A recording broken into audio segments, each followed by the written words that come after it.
Rafa Jódar ha sido el gran protagonista del tenis español en los últimos meses.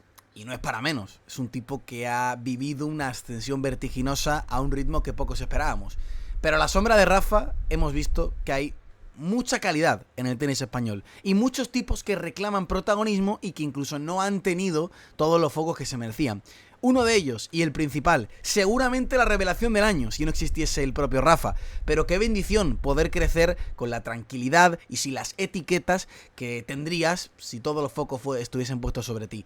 Dani Mérida, hace una temporada por estas fechas, estaba fuera del top 150. Ahora es el 40 del mundo. Y lo ha hecho tras ganar un título ATP y conseguir en Montreal su mejor resultado, cuartos de final de un Masters 1000. Esa progresión ameritaba, querido amigo Diego, un vídeo en el que analizásemos las virtudes, el porqué de su evolución y qué le queda por mejorar. Porque en España tenemos una perla de la que tenemos que hablar muy pero que muy en serio. ¿Qué tal, amigo? Desde luego, Magic, merece la pena hacer este vídeo porque, como tú bien dices, Dani Mérida ha subido casi 120 posiciones en el ranking en lo que va de año. Estaríamos hablando de la gran eclosión del circuito si no fuera por Jódar, pero hay que prestar la atención que merece a este jugador y sobre todo entender un poco su idiosincrasia, ¿no? Al final es un tenista diferente, eso es lo que reclamamos siempre. Gente con un carácter especial, con un estilo de juego que se salga un poco de los moldes habituales, pero que también ha sabido evolucionar, ha sabido salir de su zona de confort para encontrar su lugar en este circuito ATP que está más salvaje que nunca. Como tú bien decías, el título Numag es un punto culminante, venía de perder una final anteriormente contra Nabone en Bucarest, si no recuerdo mal. Sí. Y quizá lo que muchos nos ha sorprendido son estos cuartos de final en Montreal, porque yo creo que todos tenemos en mente que Dani Mérida es uno de los pocos consumados especialistas en tierra batida que quedan hasta el momento, pero ahora le vemos que ha conseguido hacer cuartos de final en un Master 1000 de pista dura. Entonces, ¿cómo está desarrollando su juego para tener esos resultados y en dónde tiene margen de mejora para pensar que, oye, a sus 21 años aún puede continuar ascendiendo? 21 años, es que es muy joven y seguramente le haya venido bien el hecho de que la pista dura de Montreal no sea una pista especialmente rápida, más bien de categoría de velocidad media lenta. Le ha permitido poder soltar sus grandes golpes del fondo de la pista con el tiempo y el espacio que le dan estas pistas porque no son tan rápidas, ¿no? Pero como tú decías, la progresión de Dani Mérida ha sido meteórica también, no al ritmo quizás tan exagerado como lo de Rafa Jódar, pero es un tipo que ha pasado varias previas de Masters 1000, este año pasó la previa en Madrid, pasó la previa en Roma, ya venía avisando porque iba coleccionando partidos a nivel ATP, finalista en el 250 de Bucarest, que creo que fue el torneo que le encumbró un poquito, ¿no? Que le hizo reclamar su sitio dentro de la élite absoluta y dejar un poquito atrás el circuito Challenger. Este verano en Umag, con victorias de mucho mérito, ganándole a Tomás Echeverry, ganándole a Burruchaga, ganándole a Damir Jumhur en la final para proclamarse campeón en tierras croatas, y tras un pequeño traspié en Estoril, su siguiente cita, Montreal. Y las victorias en Montreal no son asunto baladí. Hugo Berg, Alex Michelsen y Talon Grigsport, tenistas que en pista dura supuestamente tienen más bagaje que el madrileño, pero que no pudieron con Dani.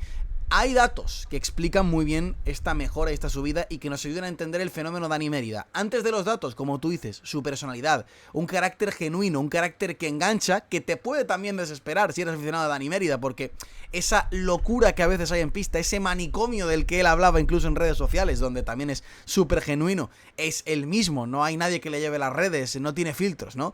Esa locura puede ser muy buena, pero también puede llevarte a veces a que los demonios te corroan por dentro, y lo vimos en el partido contra Lerner Tien, donde prácticamente no paraba de gesticular, de hablar con su box, de ver que no había soluciones, pero esa locura bien llevada, bien canalizada, puede hacer que sea un torbellino imparable dentro de la pista. Gracias a nuestros amigos de Tennis Insights podemos recuperar un poquito los datos de lo que es Dani Mérida. Estos son sus datos en las últimas 52 semanas, es decir, en su último año natural, y se ve perfectamente qué parte de su tenis destaca, qué área en su tenis le hace ser pues un jugador de nivel espectacular y qué partes requieren de una mayor mejora, Diego, porque desde el resto, a la hora de generar bolas de rotula, a la hora de ganar juegos desde el resto, a la hora, por ejemplo, de brillar con su derecha, 7,7 de media en su derecha, que es una nota buenísima para un tipo que hace no tanto estaba fuera del top 100, Es un tenista que desde el fondo de la pista, con tiempo, con espacio, en superficies lentas, tiene tiempo para invertirse a derecha, para empezar a dominar, para que su peso de bola haga todo y le permita llevar la iniciativa, pero que quizás en superficies más rápidas ni su saque es dominador, y ese revés, ahora luego lo veremos, pero la nota media es de un 7. Ahora veremos cómo ha mejorado el revés en las últimas 2 semanas. Se explica muy bien las fortalezas y las debilidades de Dani a través de este gráfico, porque en el resto, en la derecha, en la defensa, va por delante de la media, pero en el saque, en los puntos ganados al saque, en los juegos ganados al saque, ahí está un poquito por detrás. Esto era el diagnóstico antes de Umag y Montreal, querido Diego. Sí, en tiempos en los que parece que la única manera de triunfar es pegando palos, ¿no? Todavía hay gente que defiende esa teoría, pues la realidad es otra. Vemos a un Dani Mérida que ha construido su ascenso a la élite en defender muy bien, ser un jugador muy inteligente tácticamente en pista. Él tiene mucha mano para variar alturas, para cambiar efectos, para abrir ángulos, y eso está despistando a muchos jugadores. Obviamente tiene mucho margen de mejora en el servicio, y yo creo que por ahí es por donde puede dar otro salto cualitativo, y en definitiva es un tenista que contraataca muy bien. Al final yo creo que, por ejemplo, su derrota con Tien en Montreal fue encontrarse con la horma de sus zapatos, ¿no? Si hay alguien que hace lo mismo que él, pero aún mejor hoy en día, es el estadounidense. Y ahí Mérida se vio un poco fuera de onda, ¿no? No he entendido bien el partido, porque se encontró con un jugador que ofrece más o menos lo mismo que él, pero con un puntito más de potencia, con un puntito más de agresividad. Yo creo que Mérida puede optar perfectamente a llegar a ese nivel, sobre todo porque también están trabajando en, oye, sin perder su esencia de ser un jugador de contraataque, de moverse muy bien de fondo de pista, de hacer partidos duros, incrementar un poco su nivel de agresividad y su nivel de eficiencia en los ataques, y eso es lo que hizo muy bien en Umag y en Montreal. Ahí lo vemos, y lo que le ha dado ese pequeño salto de nivel, ¿verdad? Ha mejorado en sus 2 golpes del fondo de la pista, y por aquí yo creo que es importante hablar de ellos. La derecha, 8,2. Estos son los datos de Umag y Montreal, los promedios de Umag y Montreal. Ya vemos que con los puntos ganados al saque ya hay una pequeña mejora, por delante de la media del circuito en puntos ganados con el segundo saque, 54%. Sigue por debajo de la media del circuito en puntos ganados con el primero, que se quedó en un 70%, justo en la media de puntos ganados al saque. O sea que digamos que poco a poco va ganándole terreno a la media del circuito en lo que a los guarismos con el saque se refiere, pero se ha disparado por completo en los puntos ganados al resto, lo que habla muy bien de su tenis desde el fondo de la pista. Fíjate que, como tú decías, yo creo que Dani Mérida es un tipo que puede engañarte, porque en tierra batida le ves defendiéndote, jugándote una bola muy alta, jugando bolas con mucho spin, con mucho loop, que botan muy arriba, y de repente, a la que el rival se queda un poquito corto, se invierte y lanza el cañonazo, porque Dani Mérida no es un tenista a lo Manarino, que no tiene potencia, que simplemente hace eso pues para despistar y para llevarte al rival a terrenos incómodos. Él es capaz de combinar esa pelota un poco basura, de la que se habla muchas veces en el concepto, sobre todo es un concepto anglosajón, ¿no? Esa junk ball, te la combina de repente con una derecha o con un revés que va a velocidad supersónica. Encontrar el equilibrio en eso es la clave para progresar, y en pista dura hemos visto a un Dani Mérida más propositivo, subiendo un 1% el porcentaje de golpes en ataque, y también si lo comparamos con el conversion score, con cómo ha convertido los puntos en los que está atacando, pasamos de un 67% a un 70%. Puntos ganados del fondo de la pista de un 53 a un 57. La defensa de un 37%, ahí lo tenemos, a un 42%. Ha mejorado en todo en estos 2 torneos, Umag y Montreal, pero sobre todo yo destaco la mejora, Diego, de 2 aspectos, los más importantes, los que del fondo de la pista le han hecho competir de tú a tú contra todos. La derecha ha dado otro salto cualitativo. Cuando tienes una derecha de 8 ya estás entre las mejores del circuito, pero sobre todo el revés, que muchas veces él trataba de taparse un poquito el revés jugando esa derecha invertida, cuando le defendían, cuando le atacaban por la zona del revés, en ocasiones buscando esa bola muy alta se quedaba un poco corto, y por momentos en el circuito ha estado por debajo del 7 de media en el revés, 6,8, 6,7, 6,6. En Umag y Montreal ha promediado con el revés un 7,4, más sólido que nunca y cambiando de ritmo con más facilidad que nunca. Si eres capaz de ocultar una de tus antiguas debilidades y eso te hace, desde el fondo de la pista, encontrar con más facilidad a la derecha, vas a ser mejor al resto y mejor desde el fondo. Y en esas claves hemos visto a un Dani Mérida mejorado.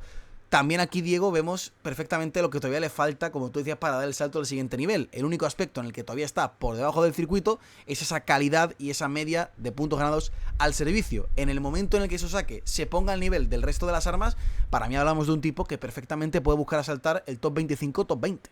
Sí, eso es lo que más confianza yo creo que le tiene que dar, que ha cumplido con ese mantra de no cambies, evoluciona, ¿no? Él ha sido capaz de mantener su esencia, estar cómodo en su estilo de juego, pero ir incorporando cosillas puntuales y mejorar un poco en el global de todos los golpes y todas las situaciones. Luego, otro aspecto clave que yo creo que es muy importante para entender el éxito de Mérida es lo bien que juega los puntos clave, por ejemplo los breakpoints. Ahí vemos que Fíjate, supera con mucho el aprovechamiento de bolas de break respecto a la media. Él es capaz de restar muy bien, de elevar su nivel en los momentos cumbre, y eso es clave. En un mundo tan igualado como este, en el que muchos partidos se definen por pequeños puntos y generalmente gana el que es capaz de rendir a mejor nivel, de controlar los nervios en esas situaciones límites de cada partido.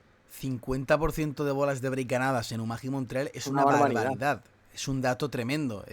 Si lo comparamos con su media, es que su media sigue siendo de un 45%. O sea, hablamos de un tipo que cuando se genera oportunidades tiene ese carácter ganador para ir a por ellas y para convertirlas. Lo que hemos dicho, yo creo que tenemos aquí un proyectazo de jugador. Es difícil vislumbrar el techo, porque cada vez que hablamos del techo de uno de los nuestros, con Alcaraz en su momento queríamos ser precavidos aunque veíamos una estrella. Sabíamos que iba a estar ahí arriba, que iba a ser candidato a todo, que iba a ganar grandes cosas, pero no sé si en su momento, cuando tenía 17, 18 años, le veíamos como jugador generacional para entrar en el grupo de campeones de dobles dígitos de Grand Slam. Con Hodar hemos visto un talentazo que ha ido superando barrera tras barrera a una velocidad tremenda y que prácticamente no nos hemos dado cuenta de lo que estaba logrando hasta que se nos ha plantado de narices y de bruces delante nuestra. Con Dani Mérida la progresión ha sido un poquito más silenciosa, pero es que esa subida de 120 puestos en menos de un año también te habla que ha sido muy alta, a un ritmo muy veloz. Entonces el techo de este tipo para mí está en que cuando le venga ahora un Lerner Tien, un jugador un poquito más defensivo, más de contragolpe, sepa en ocasiones domar esos demonios y esa velocidad de bola que tiene, cuando tenga que proponer constantemente, encuentre varias vías para llevarse el punto, yo creo que puede mejorar aspectos como el revés cortado, bajar un poquito la bola, acercarse a la media pista, que esto es tiempo y tiene todo el tiempo del mundo para mejorarlos, ¿no? Y cuando su saque de un salto cualitativo, yo creo que podemos hablar de un tipo que perfectamente puede apuntar al top 20. Y quiero destacar, Diego, ese carácter genuino, esa manera de encarar los partidos sin filtro, hablando constantemente con su box. En ocasiones a más de uno le puede desesperar, pero yo creo que tiene una personalidad Dani Mérida que le da color al circuito, y es un chico que todavía es bastante genuino para lo bueno y para lo malo, pero yo me quedo con eso, porque yo creo que el circuito necesita personalidades así, vivas, y que le aporten colorido al tenis en general. Sí, normalmente es un jugador diferente, se ha labrado una buena legión de seguidores en redes sociales, y sinceramente, ahora analizando bastante su estilo de juego, viéndole jugar y demás, pues fíjate que a mí se me viene a la cabeza, hay mucha distancia, ¿no? Y tal, pero por ejemplo, Monfils siempre se ha hablado de que era un jugador que se ponía muy pasivo y defensivamente era muy bueno, y que luego de repente le soltaba derechas que me desarbolaba por completo. Y es un poco el estilo que lleva a cabo Mérida. Yo creo que además el español tiene margen de mejora también en lo físico, en cuanto a consistencia, resistencia de los esfuerzos, flexibilidad incluso por la pista, pero Monfils nos ha demostrado durante muchos años que alternando ese juego medio pasivo y muy inteligente técnicamente con palos a destiempo, pues se puede labrar una carrera muy buena. Entonces, bueno, yo creo que hay que tener mucha confianza en Mérida, porque lo que ha hecho es muy importante y sobre todo le vemos con margen de mejora en varios aspectos del juego. Y lo que tú dices, aporta algo diferente que en estos tiempos es muy importante. Pues aquí vamos a estar para seguir la progresión de Dani Mérida. Lo que yo quiero que haga la gente de ahora mismo es primero que le dé al botón de me gusta, que se suscriba si ha llegado hasta aquí, y sobre todo que nos dejen comentarios para vosotros cuál es el techo de Dani Mérida y por qué hay que seguir este tipo, qué es lo que más os gusta de un chico al que, queredme, hay que ponerle la lupa porque nos va a dar grandes alegrías a nuestro tenis. Nosotros nos vemos en más vídeos como siempre. Diego, muchas gracias y hasta la próxima. Muy bien. Adiós.